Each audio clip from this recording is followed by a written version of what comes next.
সময়টা ছিল 2017 সালের ডিসেম্বর মাস। অর্পিতা নামের এই মেয়েটা রাত 11:30টার দিকে তার অর্ডার করা খাবার রিসিভ করতে বাইরে আসে, কিন্তু সে এটা বুঝতে পারেনি যে তার বাড়ির বাইরেই অপেক্ষা করছিল তার মৃত্যু। সে রাতে অর্পিতা তার বাড়িতে একাই ছিল, কারণ তাদের এক আত্মীয়ের হঠাৎ মারা যাওয়ার কারণে তার মা বাবা আচমকাই গ্রামের বাড়িতে চলে গিয়েছে।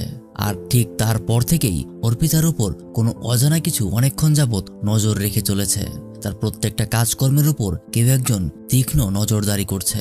আর যখন অর্পিতা ঘরের লাইট নিভিয়ে ঘুমাতে যায়, তখনই তৈরি হয় তার সুযোগ। মাঝরাতে ফোনের আওয়াজে যখন অর্পিতার ঘুম ভেঙে যায়, তখনই সে কিছু একটা দেখে ভয় পেতে শুরু করে। সে চিৎকার করে রুম থেকে বের হয়ে যায়, কিন্তু তার শেষ রক্ষা আর হয় না। তার পরের মুহূর্তে দেখা যায় অর্পিতা হাত বাঁধা অবস্থায় ছটফট করতে শুরু করে। তার মুখে একটা পলিথিন দিয়ে মুড়িয়ে দেওয়া হয়েছে, আর যেহেতু তার হাত পেছনে বাঁধা, তাই সে নিজেকে মুক্তও করতে পারে না। আর এভাবেই নিঃশ্বাস নিতে না পেরে ছটফট করতে করতে সে মাটিতে লুটিয়ে পড়ে। কিন্তু তার পরিণতি এতটাও সহজ ছিল না, কারণ এরপরেই তার ঘাড় থেকে তার মাথাটাও আলাদা করে দেওয়া হয়, এমনকি তার বডিটাকে, যাক এটা আর বলতে পারছি না। আর এই সমস্ত কাজ অবশ্যই কোনো সাধারণ মানুষ করতে পারবে না। অর্থাৎ ঘটনাটা ঘটেছে কোনো এক ভয়ানক সাইকো কিলারের হাতে, যার একমাত্র শখ হলো মানুষের মাথা দিয়ে ফুটবল খেলা। অর্পিতার গল্পটা এখানেই শেষ, কিন্তু এই সাইকো যতদিন বেঁচে থাকবে ততদিন এই ভয়ানক রাত কারো না কারো জীবনে আসতেই থাকবে। ঠিক এমনই একটা ঘটনার নীল নকশা আঁকা হয়েছিল আমাদের আজকের সিনেমার প্রধান চরিত্রের জন্য, কিন্তু সেই ঘটনাটা সম্পূর্ণই অন্যরকম ঘটেছিল। আর এটা জানতে হলে আপনাকে দেখতে হবে আজকের সিনেমাটা একদম শেষ পর্যন্ত, যার নাম গেম ওভার। তাহলে চলুন গল্পটা শুরু করা যাক।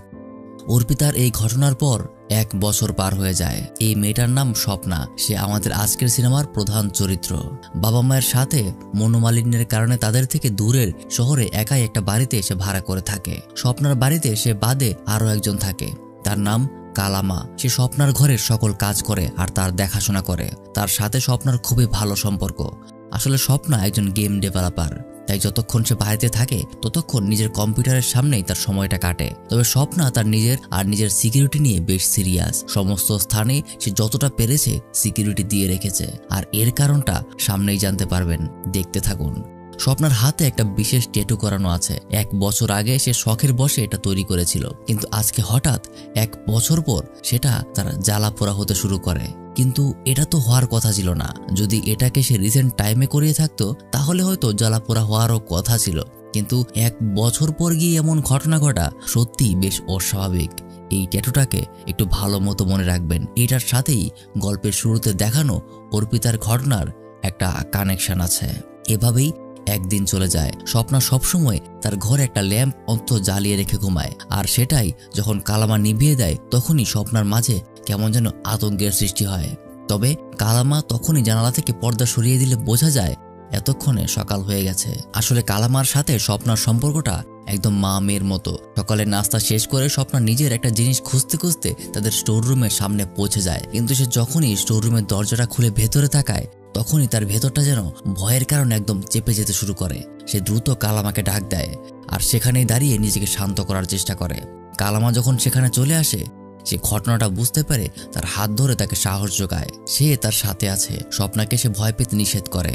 স্বপ্না তার হাত ধরে সাহস জুগিয়ে ভেতরে যায়, কিন্তু তারপরেই কেমন যেন সে বেশ ভয় পেতে শুরু করে। ভয়ের মধ্যেই সে নিজের অতীতের এক বিভীষিকাময় ঘটনার ফ্ল্যাশব্যাক দেখতে পায়, যেগুলো তার ভেতর থেকে তাকে একদম শেষ করে দিচ্ছে। আর এই ঘটনাটা স্বাভাবিক হওয়ার পর স্বপ্না তার ডাক্তারকে কল করে। সেদিনই স্বপ্না তার ডাক্তারের সাথে গিয়ে দেখা করে আর তাকে সমস্ত বিষয় খুলে বলে যে আজকে তার সাথে কি কি হয়েছে। সে আরো জানায় এমন অভিজ্ঞতা তার গত বছর একবার হয়েছিল। মাঝখানে সব ঠিকঠাক ছিল, কিন্তু আবারও সেটা তাকে আঁকড়ে ধরতে শুরু করেছে। ডক্টর তার সমস্ত কথা শুনে তাকে একটা ভার্চুয়াল রিয়েলিটির সেশন শুরু করে, যেখানে তাকে একটা VR হেডসেট পরিয়ে দেওয়া হয়, যেখানে লেভেল 1-এ স্বপ্না নিজেকে এমন একটা রুমে খুঁজে পায় যেখানে পর্যাপ্ত পরিমাণে আলো আছে। সেখানে স্বপ্না স্বাভাবিক থাকে। তারপরেই তাকে নিয়ে যাওয়া হয় সামনের রুম, অর্থাৎ লেভেল 2-তে, যেখানে 40% আলো কমিয়ে দেওয়া হয়েছে। ডাক্তার তাকে জিজ্ঞাসা করে যে স্বপ্না ঠিক আছে কিনা। সেখানেও মোটামুটি সে ঠিকই ছিল। তারপর তাকে একদম লাস্ট লেভেল অর্থাৎ লেভেল 3-তে নিয়ে যাওয়া হয়, যেখানে আলোর পরিমাণ 10%। আর এখানেই তার সমস্যা হতে শুরু করে। যখন সে দেখতে পায় তার আশেপাশের সমস্ত রুমের লাইট নিভে যেতে শুরু করেছে, তখনই সে আতঙ্কিত হতে শুরু করে। আর অদ্ভুত কিছু আওয়াজ তার কানে ভেসে আসতে শুরু করে, যার কারণে সহ্য করতে না পেরে স্বপ্নার সাথে সাথে তার হেডসেটটা খুলে ফেলে।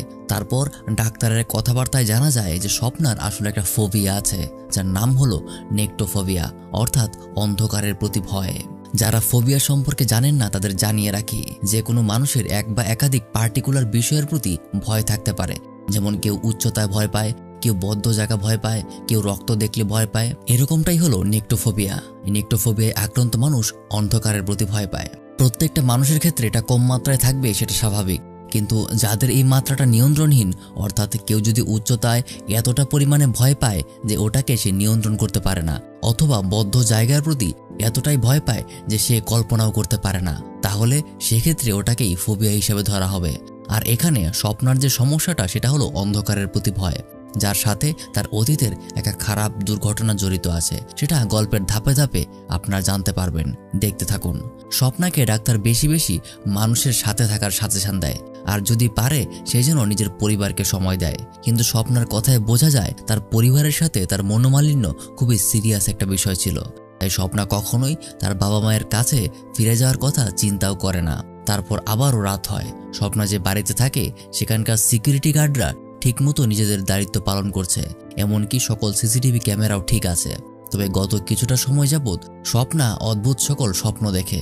যেমন আজকে রাতে ঘুমানোর সময় সে স্বপ্নে আজ থেকে 1 বছর আগে তার হাতে ট্যাটু করানোর ঘটনাটা সে দেখতে পায়, যেখানে ট্যাটু করানোর সময় সে খুবই খুশি ছিল। তবে কেমন যেন সেই ঘটনাটাকে একটা ভিন্ন ভঙ্গিমায় সে নিজেকে দেখতে পায়। এভাবেই হঠাৎ মাঝরাতে তার ঘুম ভেঙে যায়। তবে সেখান থেকে উঠে বসতে গিয়ে হাতের ধাক্কায় টেবিলের উপর জ্বালানো ল্যাম্পটা নিচে পড়ে গিয়ে ভেঙে যায়, যেটা সাথে সাথেই তাকে আবারও আতঙ্কিত করে তোলে। আর কারণটা হলো তার সেই ফোবিয়া। অন্ধকারে নিজের ভয়টাকে সামলাতে না পেরে লাইট জ্বালাতে গিয়ে ভুলবশত সে তার ঘরের আয়নার উপর পড়ে যায়, যার কারণে তার হাতে একটা ক্ষত তৈরি হয়। সেটাও স্বাভাবিক ছিল। অস্বাভাবিক বিষয় তখন ঘটতে শুরু করে যখন স্বপ্না নিজের হাতের ট্যাটু করা ওই স্থানটায় অনেক জ্বালা পোড়া অনুভব করতে শুরু করে।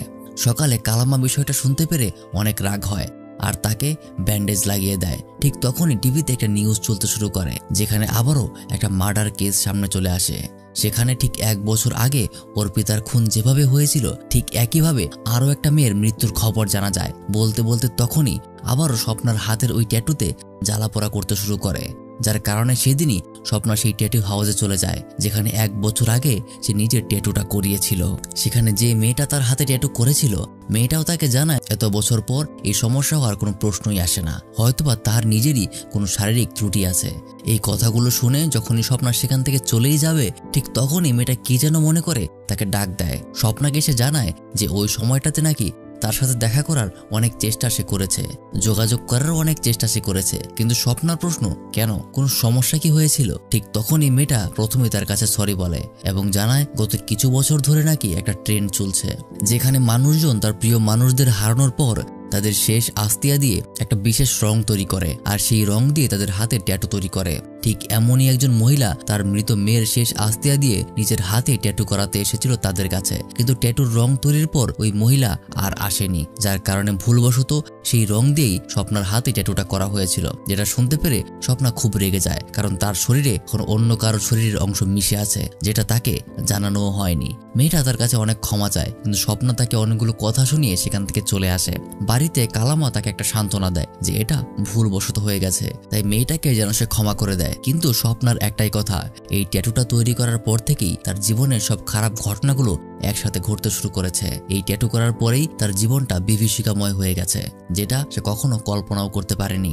আসলে আজ থেকে 1 বছর আগের ওই সময়টাতে স্বপ্না তার প্রাক্তন প্রেমিকের হাতে রেপ হয়েছিল, আর এখন পর্যন্ত সে নিজের স্বপ্নে এবং আতঙ্কিত মুহূর্তে যে ফ্ল্যাশব্যাকের ঘটনাগুলো দেখতো, সেটা আসলে এই ঘটনাই ছিল।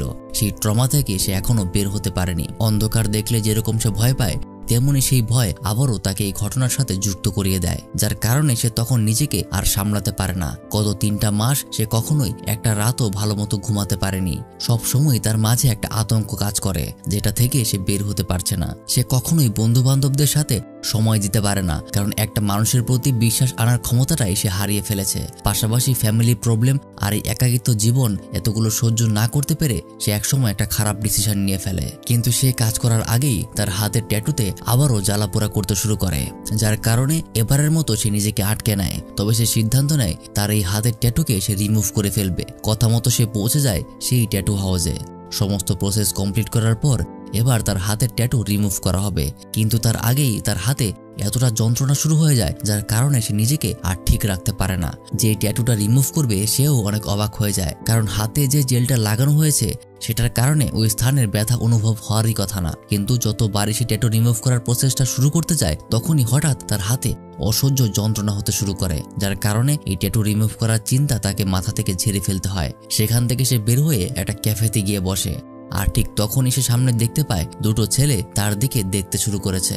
আবার তারা একে অপরের সাথে হাসাহাসি করে কথা বলছে, যেন তারা স্বপ্নাকে নিয়েই আলোচনা করছে। যখন স্বপ্না সেখানে নিজের কফি আনতে সামনে এগোয়, তখনই সে দেখতে পায় ওই ছেলে দুটোর মোবাইলে তার কিছু অশ্লীল ছবি। আর এই ছবিগুলো 1 বছর আগের সেই ঘটনার, যেখানে তার রেপ হওয়ার সম্পূর্ণ ভিডিও তৈরি করা হয়েছিল, যেগুলো আজকের দিনে এখন এসে ভাইরাল হচ্ছে। স্বপ্না এগুলো সহ্য করতে না পেরে সেখান থেকে বেরিয়ে যায়। আর কেমন যেন আজকের এই ঘটনা তাকে আরো বেশি দুর্বল করতে শুরু করে। আসলে এই ঘটনায় তার মা বাবা ওই সময়টাতে তাকে সাপোর্ট না করে উল্টো তাকে দোষারোপ করেছিল। তার বিয়ে পড়ুয়া চলাফেরার কারণেই নাকি তার এই অবস্থা হয়েছে, তাকে এই সমস্ত কথা বলেছিল। তাছাড়াও ছোট থেকে কখনোই স্বপ্নার মা বাবাও তাকে বোঝার চেষ্টা করেনি। সেজন্য ওই ঘটনার পর থেকে স্বপ্না তার মা বাবার সাথে আর থাকে না, সে সম্পূর্ণ আলাদা হয়ে গেছে। আর এখন যেন আবার ওই ঘটনাগুলোর স্মৃতি তার আর সহ্য হচ্ছে না।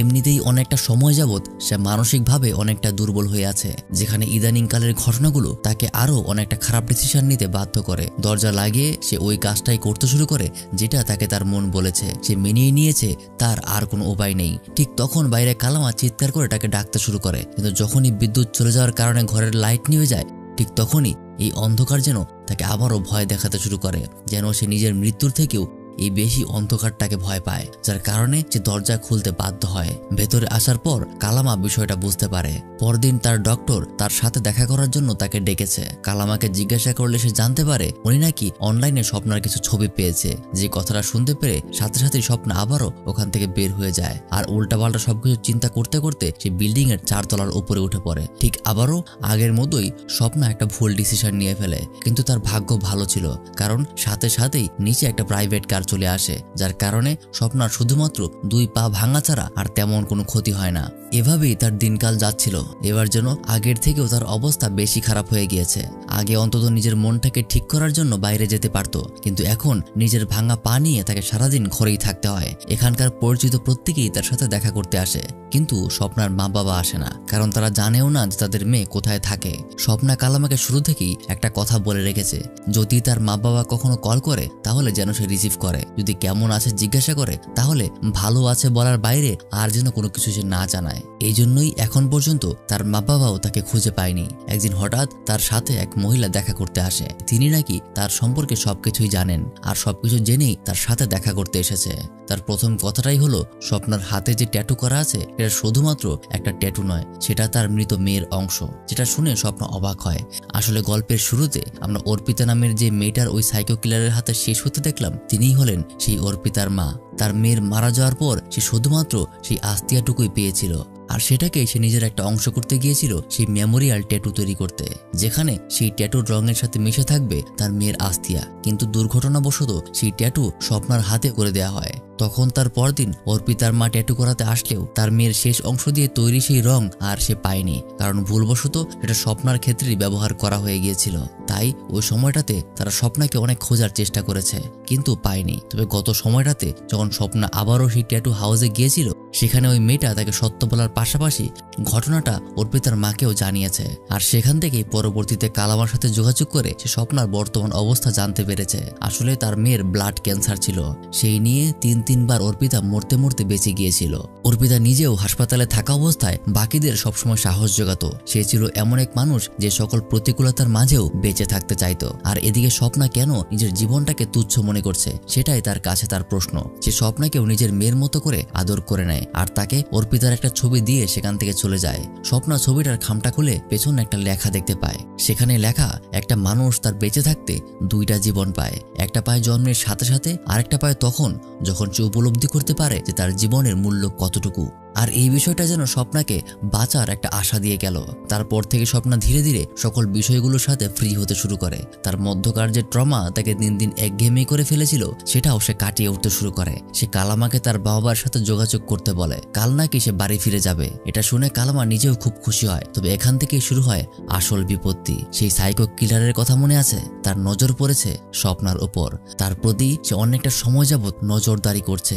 ঘটনাটা ঠিক সেরকম হচ্ছে যেরকমটা হয়েছিল 1 বছর আগে অর্পিতার সাথে। আর অবশ্যই এর কারণটা হলো তার হাতের ট্যাটু।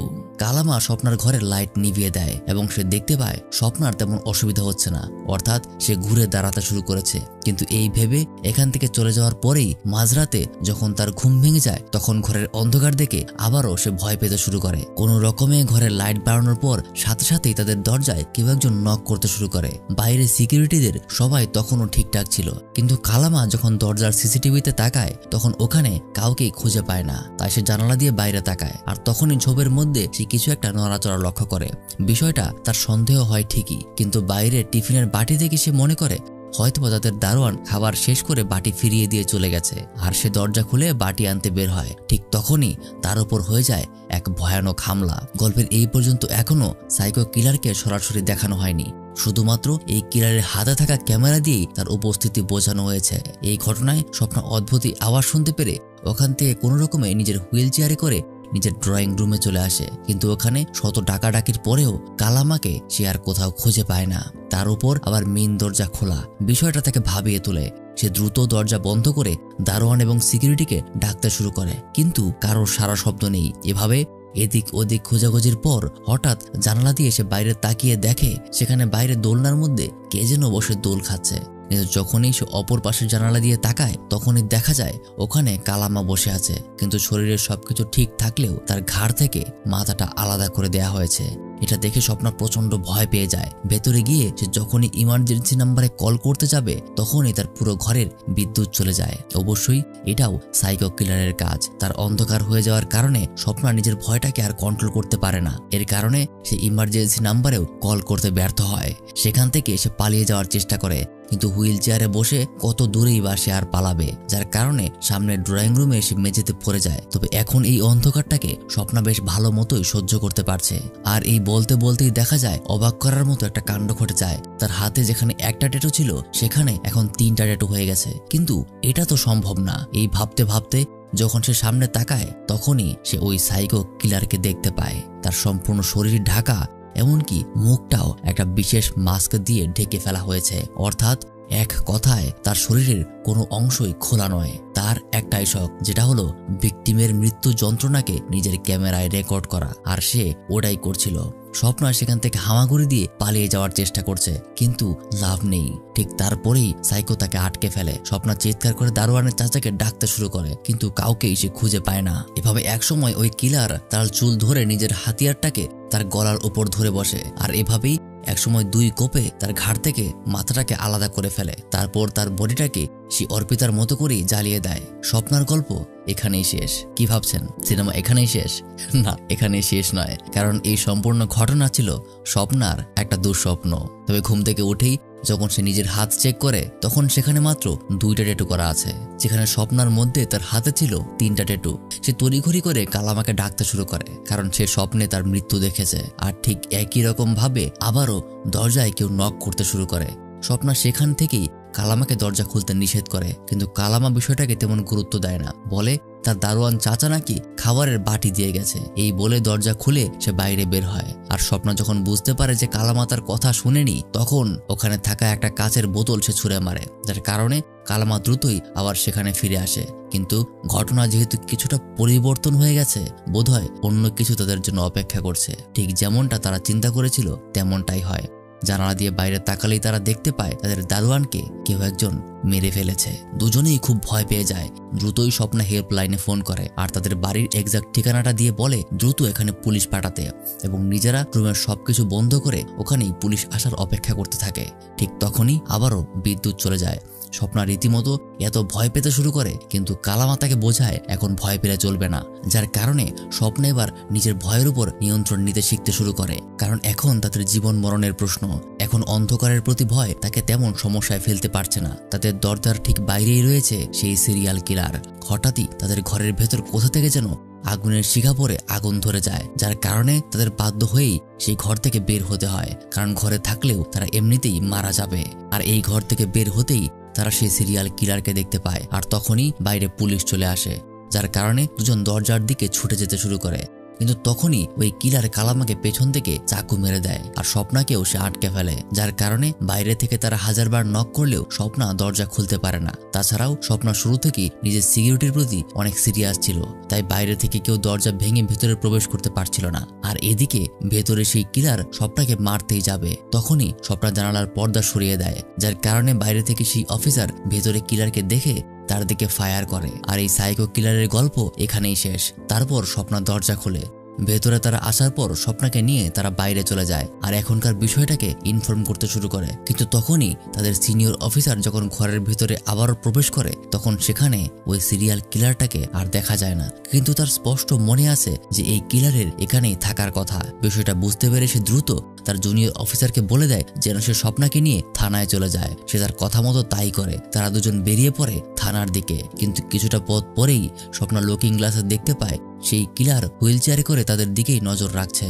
আর দেখা যায় সেখানে একটা নয় বরং মোট 3টা কিলার ছিল।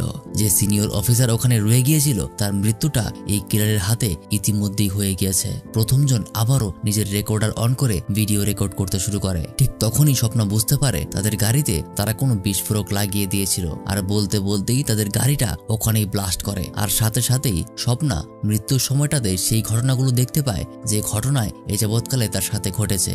সেই কথাগুলো অর্পিতার মায়ের ছিল, সেগুলো আবারও তার কল্পনায় ভেসে ওঠে। এমনকি অর্পিতার মা তাকে যে সাহস জুগিয়েছিল, জীবনে বেঁচে থাকার ইচ্ছাটা তার মধ্যে তৈরি করেছিল, সেগুলো তার মধ্যে আবার জেগে উঠতে শুরু করে। আর এগুলো ভাবতে ভাবতেই হঠাৎ করেই তার আবারও ঘুম ভেঙে যায়। অর্থাৎ এটাও স্বপ্ন ছিল। অন্ধকার দেখে সে তাড়াতাড়ি বাতি অন করতে চেষ্টা করে, কিন্তু এবার তার অন্ধকারকে ভয় পেলে চলবে না। সর্বোচ্চ চেষ্টা সে করছে নিজেকে শান্ত রাখার, কিন্তু তবুও বাতি সে অন করবে না। ঠিক তারপর নিজের হাতের দিকে তাকিয়ে সে দেখতে পায় তার হাতে শুধুমাত্র একটা ট্যাটু। অর্থাৎ এবার সে বুঝতে পারে এই ট্যাটুগুলো আসলে তার লাইফ মিন করছে। অর্থাৎ তার হাতে আর একটা লাইফ আছে। আর বাইরে সে 3জন সিরিয়াল কিলার নিজেদের প্ল্যানিং নিয়ে কাজ করতে শুরু করে। দারোয়ানকে তারা ইতিমধ্যেই মেরে ফেলেছে আর তারপরেই যে যার কাজে লেগে পড়ে। একজন সেই ঘরের মধ্যে আগুনের শিখা ছুঁড়ে মারার জন্য পেছনে চলে যায়, আর একজন চলে যায় বাড়ির ওপরের যে গেট খোলা আছে সেটা দিয়ে ভেতরে ঢুকতে, আর অপরজন মেন দরজার সামনে কলিং বেল দিয়ে লুকিয়ে থাকে। কিন্তু এবার স্বপ্না কালামাকে সবকিছু বুঝিয়ে দিয়েছে। এবার উল্টো স্বপ্না তাকে সাহস যোগায়, যাই হয়ে যাক এটাই আমাদের লাস্ট চান্স।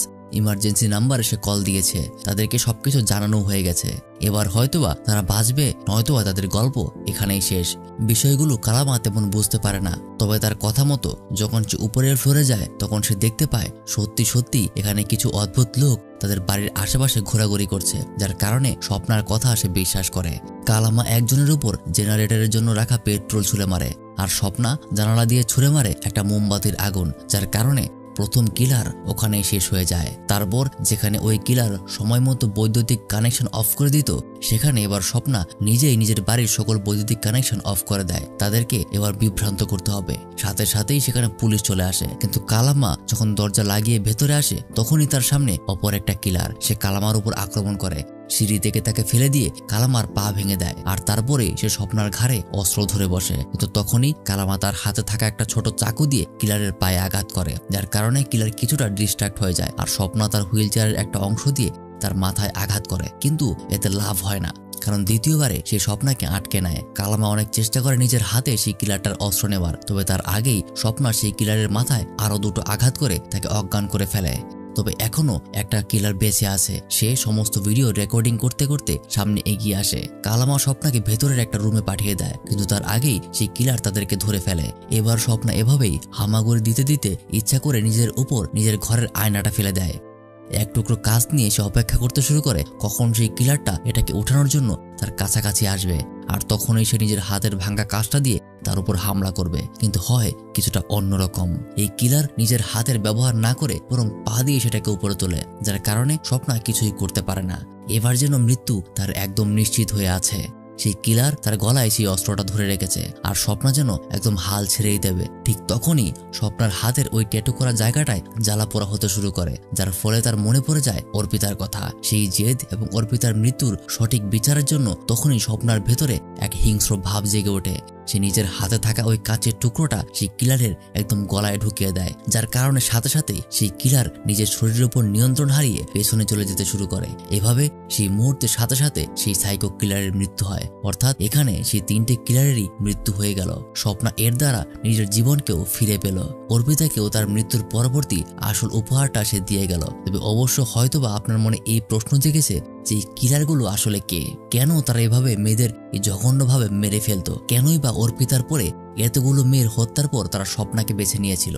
জানিয়ে রাখি, এই প্রশ্নের কোনো উত্তরই এই সিনেমায় দেওয়া হয়নি। তবে এই ধরনের থ্রিলার মুভিগুলোতে এই সকল প্রশ্নের উত্তর ম্যান্ডেটরি কোনো বিষয়ও না, কারণ সাইকো কিলারদের আসলে কোনো উদ্দেশ্য থাকে না। তারা মানুষকে করে মজা পায়। মানুষের মৃত্যুটাই তাদের জন্য একটা আনন্দ। আর যদি বলতে হয় কেন তারা স্বপ্নার পেছনে পড়েছিল, সেটার উত্তর হতে পারে কিছুটা এরকম যে যেহেতু তারা অর্পিতাকে একদম নিশ্চিহ্ন করে দিতে চেয়েছিল, সেখানে কেন তার আস্তিয়া দিয়ে কেউ ট্যাটু করাবে। যেহেতু স্বপ্নার মাঝে অর্পিতার অংশটা এখনো মিশেছিল, সেহেতু সেই সাইকো কিলাররা সম্পূর্ণ স্যাটিসফাইড হতে পারেনি, যার কারণেই হয়তো তারা স্বপ্নার পেছনে পড়েছিল। তাছাড়াও মুভিটার শেষের দিকের যে বিষয়টা, অর্থাৎ তার প্রত্যেকটা ট্যাটু তার প্রত্যেকটা লাইফকে রিপ্রেজেন্ট করছিল, তার প্রথম দুইটাতে স্বপ্ন ঠিকই আছে, কিন্তু এখানে এটাও হতে পারে যে সম্পূর্ণ ঘটনা যেটা আমরা দেখলাম পুরোটাই তার একটা স্বপ্ন। এমনও হতে পারে যে তার সাথে এমন কোনো ঘটনা আসলে ঘটেইনি, কারণ সে তো আগেই মানসিকভাবে বেশ ভেঙে পড়েছিল। সেহেতু তার গা হিম করা অন্যান্য স্বপ্নের মতো এটাও তার একটা স্বপ্ন ছিল। কোনো কিছুই আসলে শিওর করে বলা যায় না, পুরোটাই আপনাদের ইমাজিনেশনের উপরে।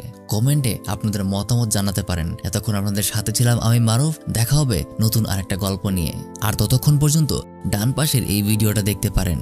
যদি এই ভিডিওটা ভালো লেগে থাকে, আশা করি এটাও আপনার অনেক ভালো লাগবে, কারণ এটাও কিছুটা সাইকোলজিক্যাল গেমই খেলবে আপনার সাথে।